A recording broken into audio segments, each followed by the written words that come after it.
নমস্কার বন্ধুরা, আশা করি বন্ধুরা আপনারা সবাই খুব ভালো আছেন।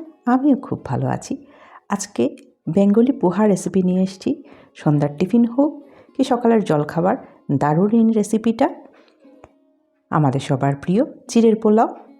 আশা করি সবার ভালো লাগবে এই সহজ রেসিপিটা। মমস কিচেনে সবাইকে অনেক অনেক স্বাগত জানাচ্ছি। পুরো ভিডিওটা দেখতে থাকুন। খুব সহজেই করে দেখাবার চেষ্টা করছি। ভালো লাগলে একটা লাইক কমেন্ট করে অবশ্যই উৎসাহিত করার অনুরোধ রইল। খুব সহজেই করে নিতে পারবেন সবাই। দারুণ স্বাদের এই চিড়ের পোলাও রেসিপিটি। এখানে 200 গ্রামের মতো শক্ত চিড়ে নিয়েছি। দেখুন এই রকম। এগুলাকে আমরা ঢেকি ছাটা চিড়াও বলে থাকি। একটা বড় পাত্রে নিয়ে নিলাম। এবার খুব ভালো করে ধুয়ে পরিষ্কার করে নেব। এতে ধান আরও নানা গুঁড়ো থাকে, তার জন্য বারবার ধুয়ে নিতে লাগে। ভিজিয়ে রাখার কোনো প্রয়োজন নেই। এরকম ভালো করে জল নিংড়ে আলাদা একটা পাত্রে রেখে দিচ্ছি। বাকি প্রিপারেশন করতে করতে চিড়েটা পুরো ফুলে উঠবে। একটা লোহার কড়াইতে 2 চামচ সাদা তেল দিয়ে দিয়েছি। তার মধ্যে 3 চামচের মতো চিনেবাদাম দিয়ে দিলাম। এইবার বাদামটাকে খুব ভালো করে ভেজে একটা পাত্রে তুলে রেখে দিচ্ছি। আপনারা চাইলে এখানে কাজু কিশমিশেরও ব্যবহার করতে পারবেন। পোহা আর চিড়ার পোলাও সেমই। এখানে আমি একটা বড় পেঁয়াজ কুচিয়ে দিয়ে দিয়েছি। একটা মিডিয়াম সাইজের আলু ছোটো ছোটো করে কেটে দিয়ে দিলাম। ছোটো অর্ধেক ফুলকপির ছোটো ছোটো করে টুকরো করে দিয়ে দিয়েছি। একটা গাজর এইভাবে টুকরো করে দিয়ে দিলাম। বিনস 1 কাপ মতো এইভাবে কেটে দিয়ে দিয়েছি। 1/2 কাপ মটরশুঁটি দিয়ে দিলাম। শীতে সব ধরনের সবজি পাওয়া যায়, এতে রেসিপিগুলো খুব ভালো হয়। স্বাদ মতো লবণ আর হলুদ গুঁড়ো দিয়ে ভালো করে নেড়ে চেড়ে দিলাম।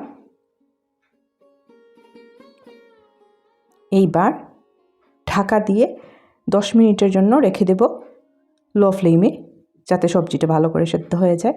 দেখুন অনেকটা হয়ে এসছে। এইবার স্বাদ মতো কাঁচা লঙ্কা দিয়ে দিয়েছি।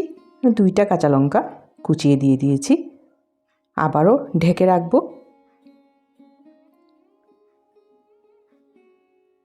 এইবার খুব ভালো করেই সেদ্ধ হয়ে গেছে সবজি। এর মধ্যে মিক্সড মশলা পাউডার, যে কোনো সবজি মশলা মিট মশলা দিতে পারবেন, আর ম্যাজিক মশলাটা দিয়ে দিলাম। এর মধ্যে কিন্তু আমি আলাদা কোনো গরম মশলা ব্যবহার করব না। আপনাদের কাছে যেই রকমের সবজি মশলা থাকুক না কেন দিতে পারবেন।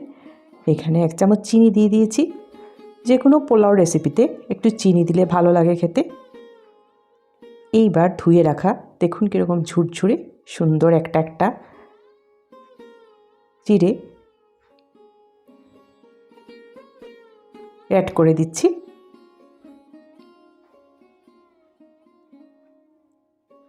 বলছিলাম পোহা আর চিড়ের পোলাও একই, কিন্তু শুধু বানানোর পদ্ধতিটা একটু ডিফারেন্ট। সব কিছু খুব ভালো করে মিশিয়ে নিয়েছি। এবার ভেজে রাখা চিনেবাদামটা উপর থেকে ছড়িয়ে দিচ্ছি।